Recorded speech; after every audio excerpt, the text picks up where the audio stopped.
السلام عليكم. magacaygu waa maxamed xasan kusoo dhawow muuqaal cusub. caawa muuqaalkeena waxa uu ku saabsan yahay sida aad kusoo aragtay cinwaanka halganka nolosha. haddaba haddii ay tahay markii kuugu horeysay ee aad soo booqato kanaalka dhiirigelinta islaamiga ah ee Islamic Motivation, fadlan subscribe saar gambaleelkana furo si aad u noqoto qofka ugu horeeya ee usoo dhacaanin muuqaaladeena.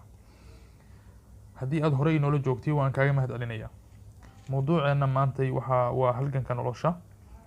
iska ilaali in aad jilicdo ama aad macaanaato, haddii kale waxaad ku guuldarraysanaysaa halgankaaga. waxaad go'aansataa in aad wajahdo nolosha dhabta ah, markaas ayaad guul ka gaaraysaa nolosha. isku day mar walba inaad wax akhridid, waqti yar seexatid, waqti badan soo jeedid. waqtiga aad soo jeedidna uusan kaaga dhammaan maalayacni iyo fadhi ku dir. ha noqon qof horay u jilcaa marka ay caqabad soo wajahdo. inta aad calaacasho ha isdhiibin. waxaad kaga hortagtaa nolosha adkaysi.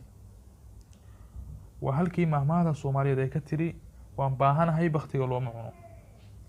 haddaad doonaysid inaad guulaysatid, waxaa ku soo food saaraya caqabado badan. waxaa loo baahan yahay inaad uga gudubtid adkaysi iyo in uu ku muuqdo oo keliya hadafkaaga. ilaahay waxa uu quraankiisa ku leeyahay yaa yaxyaa khudil kitaaba biquwa. nabi yaxyow kitaabka u qaado si adag ama awood leh. taas macnaheedu maxaa weeye yani wax adag ma jiraanin. wax kasta waa ay fudud yihiin, laakiin waxa ay u baahan yihiin dadaal iyo qofku inuusan wixii ka niyad jabin. qofka dhalinyarada ah waa xilliga ugu awoodda badan yahay dhalinyaranimada. waa xilliga aad caaboon tahay, haysid enerjiga, wax kastaana ay kuu fudud yihiin. haddii ay dhalinyaranimadaadu lunto, marka aad weynaatid waxba ma qabsan kartid. marka sidaas awgeed waa inaad ka faa'iidaysataa dhalinyaranimada. fursadda iyo firaaqada dhalinyaranimadu kuma soo mari doonto mar dambe walaalo. marka sidaas awgeed ka faa'iidayso. ha isdhiibin, horay u soco. wax kasta oo ku soo mara ka qaado cashar iyo waayo aragnimo si ay wax kugu kordhaaneen. walaal, hantida ugu weyn ee aad haysatid ama hantida koowaad ee Ilaahay ku siiyey waa waqtigaaga. waa uu ka qaalisan yahay wax walba. nidaamso waqtigaaga, noloshana u samayso jadwal.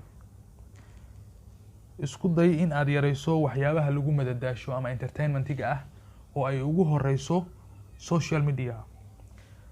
nimcada aad maanta haysato ha u arkin kadeed iyo dhibaato. ha raadin meel aad ku lumiso waqtiga. marka aad dhamaysato howlahaaga, raadi macluumaad iyo barashada wax cusub. u arag maalin walba fursaddii kuugu dambeysay maantay. waad awooddaa wax walba, waadna ka awood badan tahay caqabadaha nolosha. haddaba haddii uu ku cajabiyey muuqaalkan, fadlan ha ilaawin kanaalka inaad subscribe saartid. sidoo kaleeto muuqaalka like saar, dar ilaahina usii sheergaray si ay uga faa'iidaystaan walaalahaaga kaleeto. mahadsanid. wassalaamu calaykum waraxmatullaahi wabarakaatu. wabilaahi towfiiq.